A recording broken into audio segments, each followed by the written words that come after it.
from rent to service accommodation, straight at the deep end, commercial to residential, and look at this monster of a project.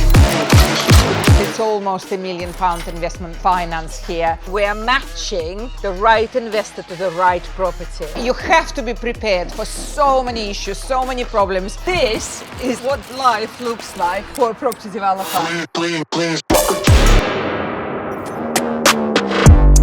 We are in Weymouth. We're going to go to the chapel, which is our serviced accommodation unit. Profit-wise, 3.5k. Next project, 6-bed HMO. Cash flows £2,000 a month. Stood outside our commercial to residential building. Used to be a nightclub. It's now being converted into 4 two-bedroom houses. We'll be all in for about 900k. The end value on this project will be about 1.25 mil.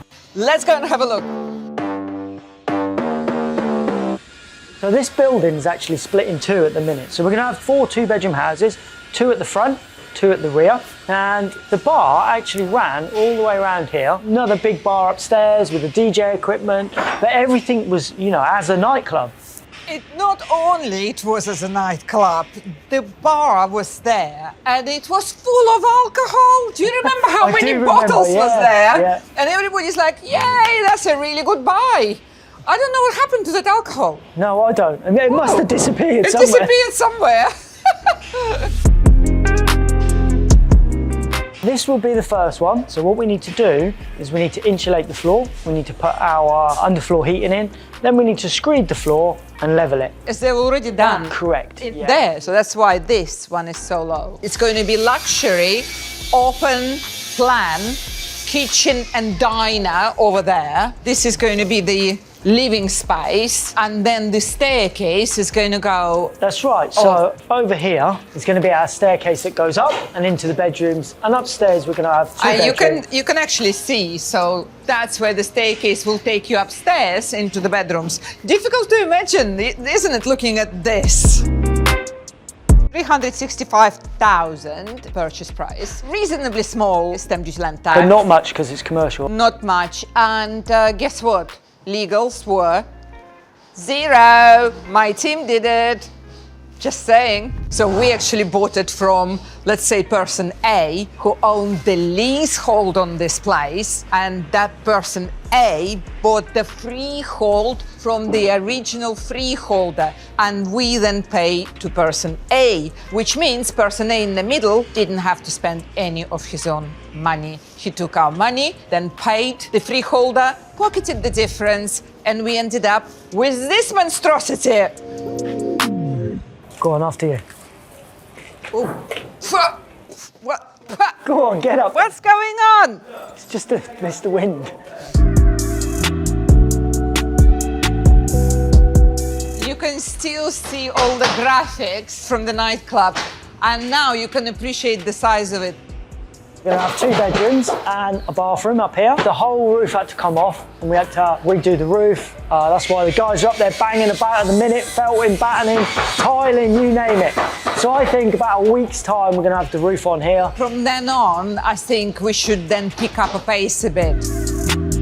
When do I think this is going to be done? I think 4 months. In fact, I don't think 4 months, I know 4 months. It looks like there's a lot of work, but in reality, all we need to do is bang the roof on, pop the walls up, rewire it, add the plumbing, put the plaster on the wall, and then we're just about there. Yeah, basically, not much really. Oh, well, and drop the windows in and drop the doors drop in. the windows and yeah, the doors. 4 months we'll have this done. Yeah, nothing really. It's almost done. You can see it's almost done. Was getting into property a scary move? Not really, because I knew property from the legal side, and then actually my son, who is part of our build team, said to me, have you heard of Samuel Leeds? And I was like, I'm really interested. That looks like fun. Eventually I joined the academy, and my first strategy was rent to service accommodation. It was great, but I've kind of overgrown it and I wanted a bigger challenge. And then I met Simon Olsen. Simon Olsen is an absolute king. Everybody knows it. I just thought, you know what? Yeah, let's do it. Why not? So from rent to service accommodation, straight at the deep end, commercial to residential, and look at this monster of a project. refinance this one. So when it's done, we will take out a mortgage of 75% loan to value, pay our investor back, and then we will operate these as serviced accommodation because of the close proximity to the beach and the town centre. So I started in property about 10 years ago, bought a 3-bed house at the end of my road, flipped it, made about 80, 90K, really good deal. But then I got really busy back at work. So I didn't do much for 3-4 years. And then I've joined the academy. You know, since then we probably flipped 3-4 properties. We've done multi-units, title splits, HMO, serviced accommodation. Now we're doing commercial to residential. This is what life looks like for a property developer. I mean, this car transported cement, wood, chairs, toilets, you name it, it's been in this car.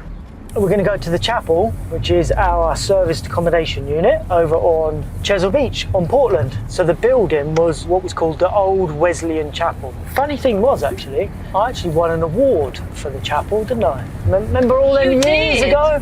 It was the deal of the year at the Samuel Leeds Award nights. There you go. Yeah, it was the deal of the year because it's just such an unusual building. It looks like a chapel, it feels like a chapel, it is a chapel. Are you checking if anyone in? Are you looking for a code? Looking for the code. He keeps forgetting the code to get in. He can never remember the code.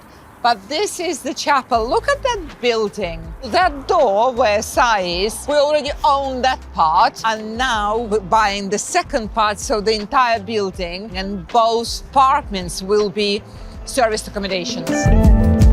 Being in a relationship with your business partner can be challenging, particularly when you take two people who've been successful separately. You come together to become even stronger, even bigger, even more successful, then it can work. But it does require communication. But on the whole, the amount I have learned in property development from Si in the last 2.5 years is immense. It's really been life-changing. Purchase price was $230. Done a quick refurb on it, put it straight on Airbnb, booking.com. Profit-wise on this one, 3.5K on the peak season. Charged about 150, I think. So we use Price Labs, and Price Labs has a minimum 100, but a maximum 200. You can set it up that it adjusts your nightly rates according to the season, if there's any events in the area. So it's absolute game changer, don't you think, Price Lab? Absolutely. I mean, I was definitely in property before I started. That said, I was only doing flips. What I didn't realise was actually if you refinance the house at the end and then rent the property out, you know, you get to keep the asset, you don't pay any capital gains tax, you don't pay any corporation tax, and you make a profit. So I learned that on the Samuel Leeds Academy. This is the second bedroom. You've got the boats there, you've got the sea there. So this is like a bedroom with no window, okay? That's not classed as a bedroom, but the feedback is the kids love it.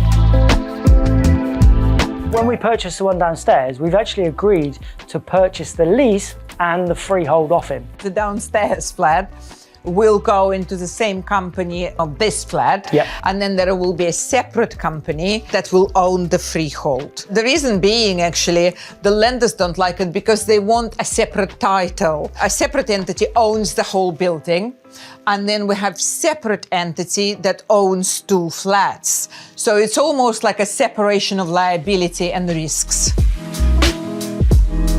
I remember myself when I got my first serviced accommodation. I was so excited that somebody believed in me, and the strategy was new to me. I knew property as a lawyer. I didn't know anything about serviced accommodation or rent to rent, but if I wasn't in the right environment and I didn't have people to reach out to, I don't think I would be as successful as I was. No, I think a lot of it is the support network. It's the academy dinners, it's the inner circles, and of course Samuel leads finance as well now. Samuel now lends £1 million to his academy members to go out and purchase property. Yeah. I don't know why more academy members don't do it. So the next project, it is now an HMO, 6-bed, all-ensuite HMO. in the area, if we're talking about Weymouth, then we're talking about HMOs, very popular. People rent a room in the whole house and you have your communal area. Second type of an investment property that's really popular in the area is a serviced accommodation. HMOs tend to be more steady income, aren't they? Serviced accommodation is more... Can be seasonal, can't it? So the reality is we make loads of money during the peak season, and then on the off season, we actually switch our strategy up and we offer it out on sort of medium-term lets. So you've got contractors, you've got relocators, people looking to move to the area. Even in the chapel, we had a woman who was there for 4 months and she was paying us 8k, nowhere near £3,000-4,000 that we make in the summer. So still good money. We purchased this one for £225,000. It had massive structural issues with it. On the 3rd floor, the whole wall came down. We put new steels in, and then this is where the kitchen used to end. So we've got one steel that runs across here. And there used to be an actual fireplace here. So that's all been took out. We've got new steels in there. Yeah, it was a big job. Was an absent freeholder. We went now through the entire process, how to deal with it, absent freeholder. So we had to engage professional lawyers to deal with this, with the absent freeholder. They had to apply to a court for a court order to basically sell us the freehold title as leaseholders. And then the court said, that's okay, because you couldn't find the freeholder. You can have the freehold, but you need to go to property tribunal and you need to ask property tribunal to establish how much we as leaseholders need to pay for the freehold title. You know how much they ask us to pay for the freehold? £36. £36! And we spend about, I would say all in all, 6-7k in getting the freehold given to us. So this one cash flows about £2,000 a month. So we got a GDV on this one of 450k for the refinance, and then we pulled out 75% loan to value of that. And the build itself cost us about 100k. 225 for the purchase price, 100k for the refurb. Takes me to 325 plus a small issue with the freeholder, about 6-7k. So we did actually pull all of our money out of this one. I mean, this was a big project. I think in some ways the club is probably easier because we can take it all back to the brick. That's the one. Brick. It's because she's putting me off. Ignore me. Stop looking at me, ignore me. What's wrong with the man? So this here is actually Japanese knotweed. So Japanese knotweed is a terrible plant because it spreads so quickly. So yeah, we've got the Japanese knotweed specialist out. You get 4 classifications, A, B, C and D. A is coming inside the property, B is it's up to the foundations, C it's in the garden, and D it's at the edge of the garden. So he classified this as a D. He was happy to put a treatment plan in place. He attends the property once every year and injects it all, and that's it really.